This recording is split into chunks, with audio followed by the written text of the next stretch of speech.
Good morning, good morning, good morning. If at this point, like the room you can hear is really quiet, we're going to have to change that because today's program is not like a lot of other programs that we've delivered. This isn't about you coming in here and me taking you through a prescribed curriculum and teaching you how to manage conflict or deliver feedback or deliver performance reviews. This program today has been designed for a completely different purpose.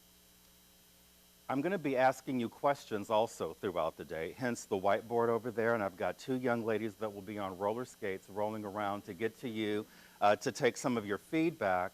Because one of the things Kathy mentioned, and Kathy, thanks so much, and I'll talk more about my relationship with CDCR in a minute, but one of the things that we know is that the entire state has been under a lot of what over the last 7 years? Yes. And so if you're stressed out for a day, what happens? Do you recover the next day? Maybe. Well, if it's one day, maybe. What if you're stressed out for 2 consecutive days, or 3 consecutive days, or a year, or 2 years? And what if, in addition to the stress, there's also this vague sense of uncertainty about our future and money? And we're getting older. Well, you're getting older. I'm getting younger, yeah. At least that's the lie I'm telling, and you can feel free to circulate that. But what that means is that when you've got stress and uncertainty coming together over the course of at least the last 7 years, a lot of things are going to be affecting you, affecting your lives, affecting your health, affecting how you look at things, affecting how you talk to people, affecting how you walk in this room. It was amazing watching some of you come in the room because some of you were clearly stressed out coming in here. Some of you were kind of like, okay, you know why that is? Because all of us have different relationships with how we handle uncertainty and how we handle stress. No one does it perfectly, and today isn't about trying to make everyone do it the same way or do it perfectly. What I would like you to walk out with today, though, is to understand that you've got more control over stress and how you handle change than you think you do.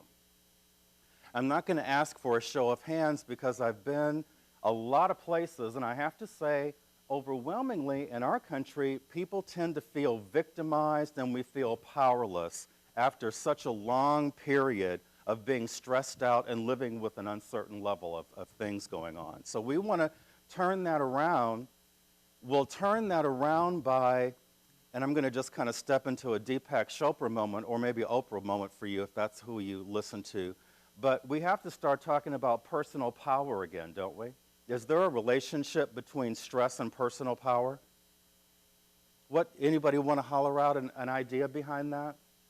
Stress and personal power have an interesting relationship because when you continue to live under a stressful condition, when you continue to live with uncertainty, do you feel like you have any power?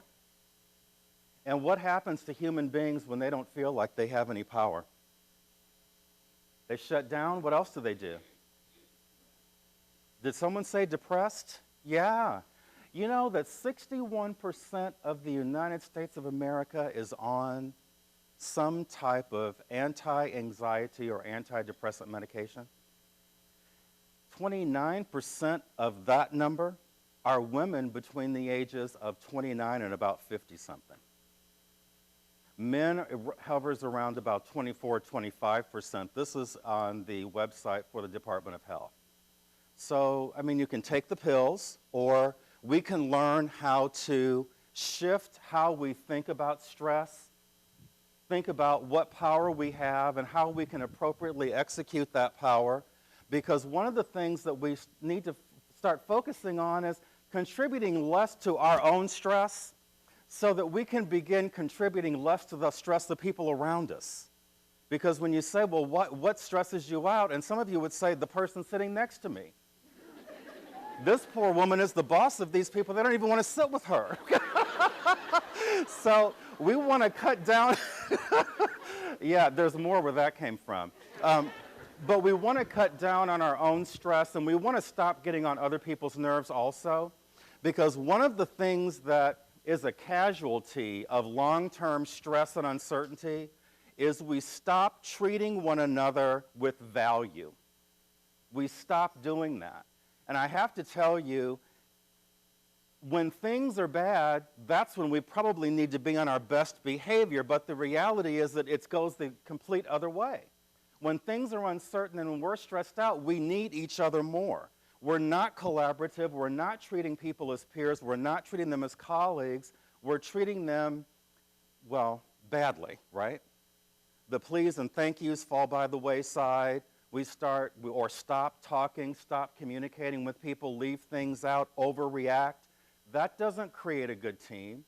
So even if all the stress and uncertainty went away today, look at the damage we've already done. So today we want to maybe just talk about, get some ideas about how to reverse that. Does that sound like a good 2 hours for you? Well, that did not sound convincing. Can you say that again? So, you know, Engage, Empower, and Inspire is the title that I've given to this program. You know, I've worked with a lot of state facilities. The CDCR is my favorite group, and it's my favorite group because CDCR, their stressors come from multiple sources.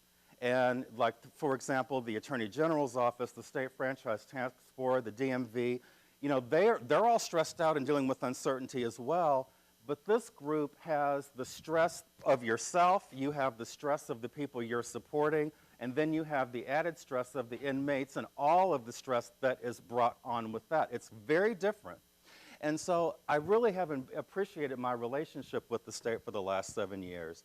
But the other thing that sort of empowers me to talk with you about personal power and turning some things around for yourself is I've given, this says 200 workshops, it's more like 300 workshops in the last year around this topic and many others. And so it's interesting, one of the things that happens with stress is we start thinking it's just me and you don't understand me because I'm stressed out. Well, the reality is your stress really is not that different from hers. It might have a different cause, but the feeling and the result is all the same.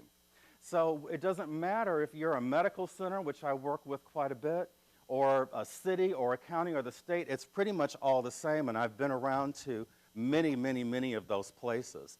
I will be continuing to partner with Kathy. This group, the CDCR, you guys are so invested in not only just being well, but reframing your circumstances, and I think that's just great. I've been to a lot of prisons. I've been to a lot of prisons, not in a lot of prisons, so don't get it twisted. It's taken me 100 years to turn my reputation around, you know, being from Detroit and all. So, but I've been to pretty much all the prisons throughout San Diego, LA, Riverside, and San Bernardino counties.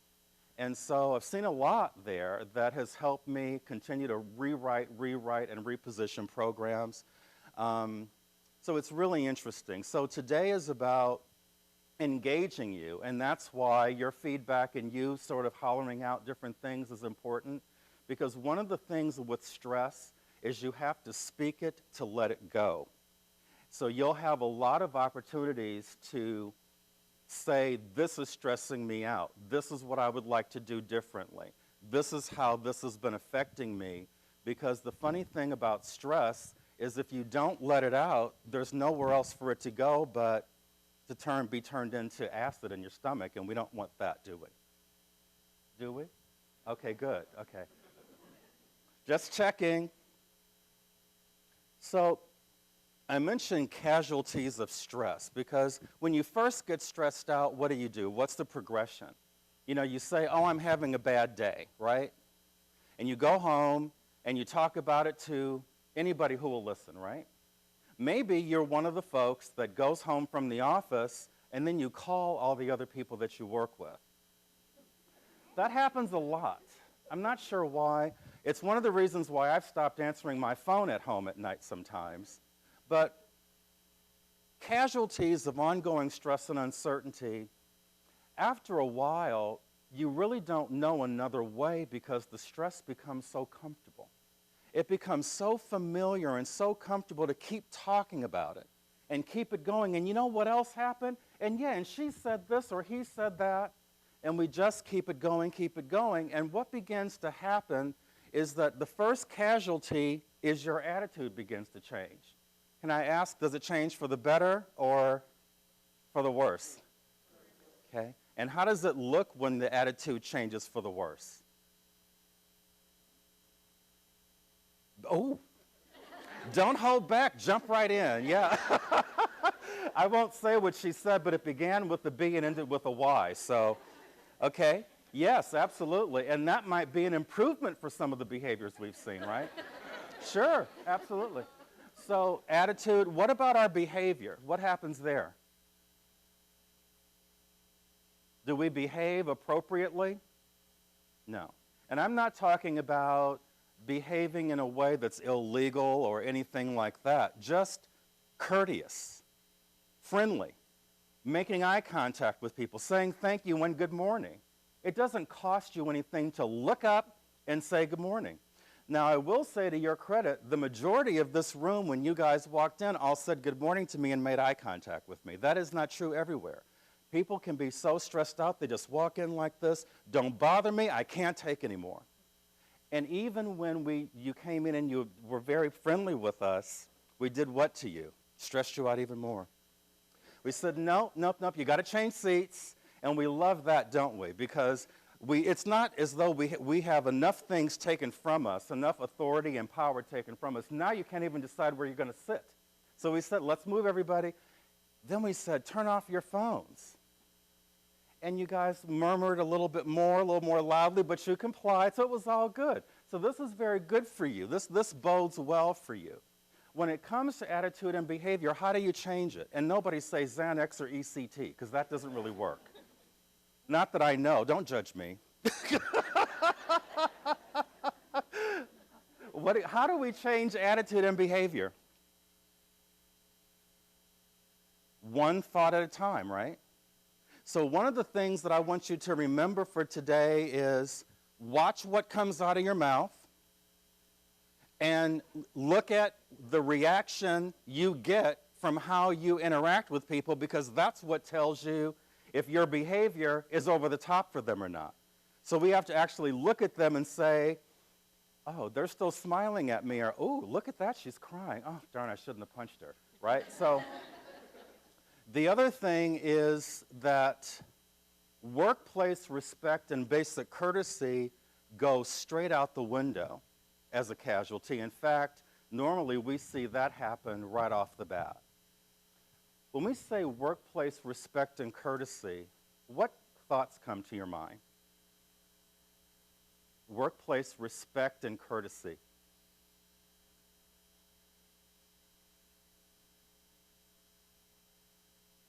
I mentioned a few things already. The courtesies, the pleases and thank yous, and opening doors for people. But also it turns out to be how we respond to people, whether we answer the phone or not, how we return emails, because people get very sensitive about the email these days. Oh, can you believe she sent me an email? It was in all caps. How dare she? Well, you know, it's amazing to me how much bad behavior we tolerate because we say, oh, I'm just so stressed out. Oh, I've just been under so much pressure. That's why I behave this way. So the bad behavior becomes its own excuse to have more bad behavior. You get the pattern here, right?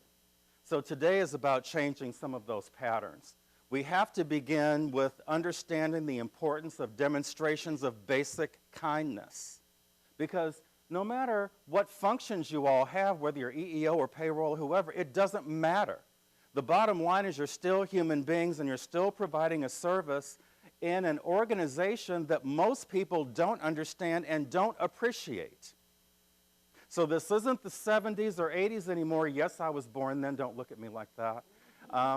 It's not the 70s or 80s anymore where you would walk in with your state badge on in the grocery store and they'd say, oh, you work for the state? Now it's like, oh, you work for the state. Oh, you're entitled. Well, people assume all of these things about folks who work for the state, don't they? You all make $1 million. You all have a golden parachute. You all have these wonderful retirements, because that's all true, right? Yeah. So the reality then becomes, if the kindness that used to come from the community is dissipating, it means that you have to begin stepping that up for yourselves. You know each other quite well. If anybody should respect the work that each of you does, it should be you. Let's try that. Let's start that. Let's continue that. Have you noticed any other casualties that the stress and the uncertainty over the long term has taken from you? Madam? Attendance is one. Yeah? Your family relationships deteriorate. Now, tell me about that. I can understand the attendance. What happens with the family relationships? Take it out on them, Yep. It could be your family, it could be your friends, it could be that personal circle that you have, because we take it out on people who we know will take it from us, don't we? And then we turn around when they look like they're not going to take it anymore from us. We turn, oh, you don't understand, I work for the state. I'm like, you're really going to have to come up with another excuse, because this one's getting old. Okay, what other casualties have you experienced? Attention? Retention and just regular staff? Yeah, absolutely. Because you know what? And we've got, how many people do we have here today that have started work with the state within the last year? Yeah. Now see, that's quite a few hands. Can I get some applause for that, please, for the camera? Yeah. It's so interesting, because if you read the newspapers, which I no longer do, if you read the paper tells you what about the state of California? We're going broke, we're going to go out of business, we'll be in receivership, all this stuff. Oh, it's just dreadful, dreadful, dreadful, and look, we're hiring. So it's kind of interesting. I mean, it's not an advertisement for anything, but it goes to show that the perception of what goes on here is not reality. So casualties, attendance, relationships, retention, what else? Yes? Yeah. Numb, maybe. Yeah. Just battle fatigue. Yes. Health. Yes, health.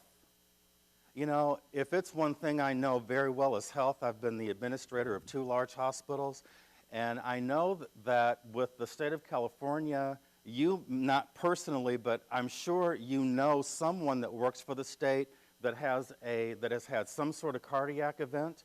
Because the state of California, you people have heart attacks better than any one other group I know. You have cardiac events, and let's just, how can I say this respectfully? I think I have a suspicion, I could say, that some state employees have a significant relationship with alcohol. Because some people, oh yeah, you, yeah. I saw you at the lamplighter. I saw you. Because when we're stressed out, if you don't make a choice about how you're going to use the stress, what happens is your body goes into battle mode. And when your body goes into battle mode, it's not working the same way as it normally would be. Digestion is affected. Your heart rate is affected. Your vision is affected. And after a while, what begins to happen is the part of your brain called the amygdala that turns the switch on that says fight or flight. After so long of being stressed out, the switch never goes off. It never goes off. So long-term stress and long-term uncertainty have the potential to rewire your brains and bodies. So you talk about health and attitude, absolutely. And that's an understatement. Any other casualties that you've witnessed? Yes, work quality. With all this stuff going on in people's heads, just getting to work is an achievement. And the fact, well, we don't know how many folks they may have taken out on the highway, but look, they're here, right? So, yeah. Work quality, anything else? Did that happen to you this morning, sir? Okay.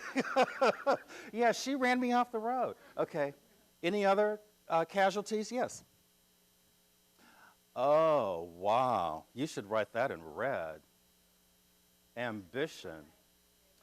Wow. What do you think about that? That's kind of a heavy thing, isn't it? I just felt really heavy when she said that. I mean, the health we knew, the attendance we knew, the retention, the fatigue, we got that. But to have somebody say ambition is just driven right out of us, does that happen to us? When ambition is driven out of us, what happens to our lives? You just don't care anymore. Yeah, you become depressed. And if you want to know what not caring looks like, call your cable company, right? Because they don't care. You can barely get them to answer the phone.